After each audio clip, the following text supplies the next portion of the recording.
အားလုံးပဲမင်္ဂလာပါရှေ့ရက်တွေမှာသမီးလေးနှစ်ယောက်ကတယောက်ပြီးတယောက်နေမကောင်းဖြစ်နေကြတယ်အခုတော့နေကောင်းသွားပါပြီ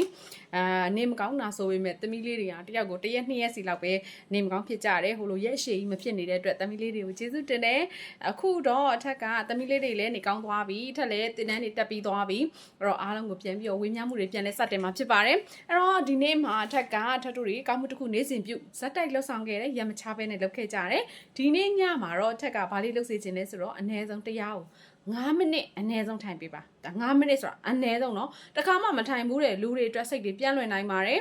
စိတ်ကလေးဟိုတောင်းရောက်သွားလိုက်လှုပ်စီရောက်သွားလိုက်အမျိုးစီရောက်သွားလိုက်သားသမီးစီရောက်သွားလိုက်เนาะယောက်ျားစီရောက်သွားလိုက်အမိဘတွေစီရောက်သွားလိုက်ဒီလိုမျိုးတွေဒီစိတ်ကเนาะ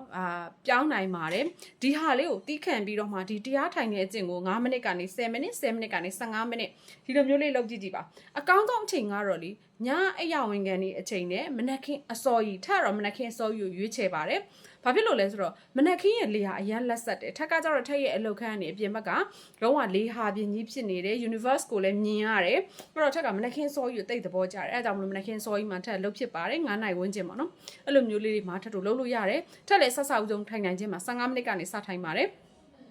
ထိုင်တာဘာတွေကောင်းလာလဲဆိုတော့လေကိုထိန်းချုပ်နိုင်တယ်တမာရီကကောင်းတဲ့အခါမှာလူတွေကဘလို့အပြင်ပကဘလို့ခေါ်မလဲအစိုးပဲဖြစ်ဖြစ်အကောင်းပဲဖြစ်ဖြစ်တိငိမ့်နဲ့ဆုံးဖြတ်ချက်ကိုအေးဆေးဆေးဆုံးဖြတ်ပြီးတော့မှကြော်ဖြတ်လာနိုင်တယ်အဲ့တော့ထက်တို့တွေလုံးဝအကျင့်မရှိတဲ့သူတွေ9မိနစ်ကနေစကြည့်ပါ9မိနစ်မှာထပ်ပြောသလိုတောင်းလိုက်မြောက်ရောက်လိုက်နဲ့ဖြစ်နိုင်ပါတယ်အဲ့ဒီဟာကိုစိတ်ကလေးလျှော့ပြီးတော့မှအသက်ကိုပြင်းပြင်းရှူမယ်ခဏဟိုးထားမယ်ပြန်မှုတ်ထုတ်မယ်ဘယ်လိုပုံစံလဲဆိုတော့ထက်တို့တွေခဏကိုတစ်ဖြောင်းနဲ့ခါတစ်ဖြောင်းနဲ့ထိုင်မယ်ပြီးရင်လက်နှစ်ဖက်ကိုပေါင်ပေါ်မှာတင်တာတို့เนาะကိုလက်ကိုကြိုက်တယ်လို့ထားလို့ရတယ်ပြီးတော့ရင်အသက်ကိုခဏရှူမယ်ဟိုးထားမယ်ပြီးတော့မှအဲ့လိုလေပြန်ပြီးတော့မှခန္ဓာကိုယ်ထဲမှာရှိသမျှမကောင်းတဲ့ negative energy တွေမကောင်းတဲ့တင်းထားတဲ့ဒေါသတွေမောဟတွေမာနတွေအားလုံးကိုလွှတ်ချတဲ့အနေနဲ့ထပ်တို့တွေအသက်ကိုပြင်းပြင်းရှူထုတ်မယ်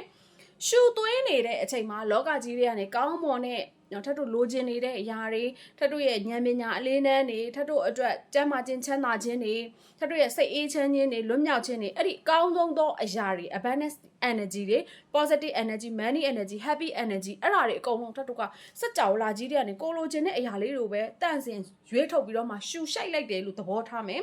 ပြီးတော့ရင်ခဏလေးတင်ထားမယ်ပြီးတော့လို့ရှိရင်ထပ်တို့ခန္ဓာကိုယ်ရဲ့ကနေရာတွေเนาะမကောင်းတဲ့အရာတွေလွှတ်ထုတ်တယ်အဲ့လိုသဘောမျိုးနဲ့ထပ်တို့လေစိတ်ကိုအရင်ဆုံးစပြီးကြင်ကြည့်ပါတမာရီအားကောင်းလာလေလောကရန်ကိုခံနိုင်ရရှိလေမျက်နှာလေးပိုကြည်လာလေအတွင်းနေအေးချမ်းလေပါအဲ့တော့ဒီနေ့မှာ9မိနစ်အနည်းဆုံးတော့ထိုင်ပေးပါအချိန်အများကြီးထိုင်နိုင်တဲ့သူတော့ကျေးဇူးအများကြီးတင်နေပါပါပြည့်စုံကြောကလူတက်ရပါစေရှင်ကျေးဇူးပါ